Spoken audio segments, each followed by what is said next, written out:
And the further I get, the more I realize the rumbling is the sound of drums.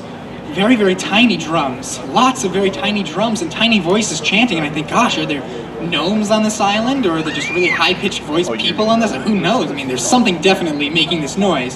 So I decide to follow the noise, and I figure out, as I'm trudging still through all this forest and all this dense brush, I eventually reach a point where the noise grows very, very loud, and I can hear all of these tiny voices chanting and screaming and pounding on tiny drums. And I step closer until the sound is deafening. It's just a racket of tiny voices and tiny drums. And I move aside a fern, a very tall fern, and I see a giant clearing in the middle of this island, a clearing that looks like it's bigger than the whole island did from the outside. And I see not one, not two, not even 50, but 100 squirrels sitting around playing tiny little squirrel drums, chanting and dancing around a big campfire, bigger than the kind of campfire you would expect squirrels to make. I mean, you'd think squirrels would make a smaller campfire, but no, this was a human-sized bonfire. It was big.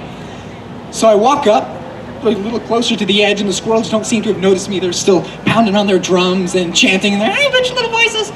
And I'm like, well, what do I do? Should I approach the squirrels? And how? I'm from the mainland, and no, you can't talk to squirrels, right?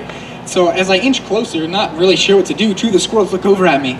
Their heads snap around, and all of a sudden, a hush falls over the squirrel circle. And all the squirrels look at me with their buggy little eyes blinking. And I think, I don't know, what should I do? There's just a bunch of squirrels staring at me. And then one squirrel puts down his drumsticks. He walks up to me, and he takes me by the hand and says, "Join us." So I walk into the squirrel circle, and they hand me a tiny pair of bongos that I can just hold with my fingers and barely tap them.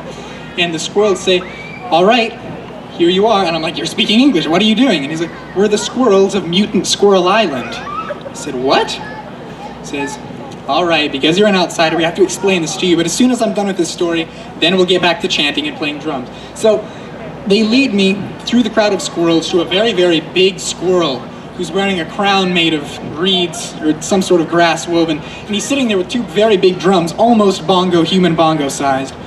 And he tells me, the story of Mutant Squirrel Island goes back to the very beginnings of Longview, when the paper mills used to come and dump their waste products into what the moor was before it was Lake Sacejewea. And all of the squirrels who lived around the edges would drink the water and eat the acorns that was polluted with these toxic chemicals from all the paper mills. And eventually a small group of squirrels became mutants, and they learned how to speak English like humans. And the Squirrel King explained to me how all of this happened, and how eventually when they turned the moor into Lake Sacejewea, the squirrels were trapped on this little island. And squirrels can't swim, so they could never get off. And since then, all the mutant squirrels have been dwelling on Mutant Squirrel Island, happily doing whatever mutant squirrels do, I suppose.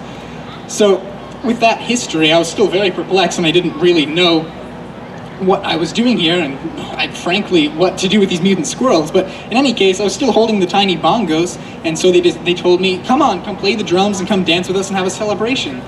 So then I hung out with some mutant squirrels for the next couple days, and played bongos and danced around for a while.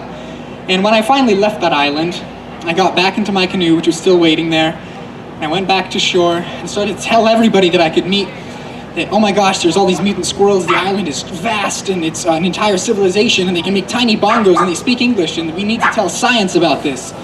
And of course, nobody believed me.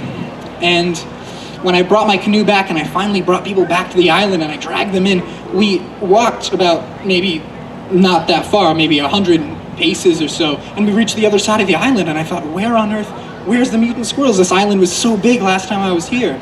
And no matter how many times I've returned to that island, I can't seem to find the mutant squirrels anymore. I'm not sure if I just imagined it or what, but it was a crazy experience to have in the middle of Lake Sacejewea. Yeah, it's my story about squirrels for you all. Great job, Jack, great job. It's amazing what can happen when you just take a little bit of imagination, a fair command of the English language, and just let it go. One of the greatest things we have to look forward to in this community is tomorrow. I want to thank the Sandbaggers specifically, and all of the great small businesses that make up Longview for being here, supporting this great event. And most of all, I would like to thank you so much for sitting and watching us do what we love to do so much. Everybody, if you're interested, Toastmasters, www.toastmasters.org. Enter Longview, Washington. You can find out the exact specifics about when the times and places for the clubs meet. Of course, you can talk to any of us that you've seen here, but make sure that you do one thing for us in the future, and that is keep communicating, keep talking, keep listening, and keep having fun. Thank you so much, Longview. God bless.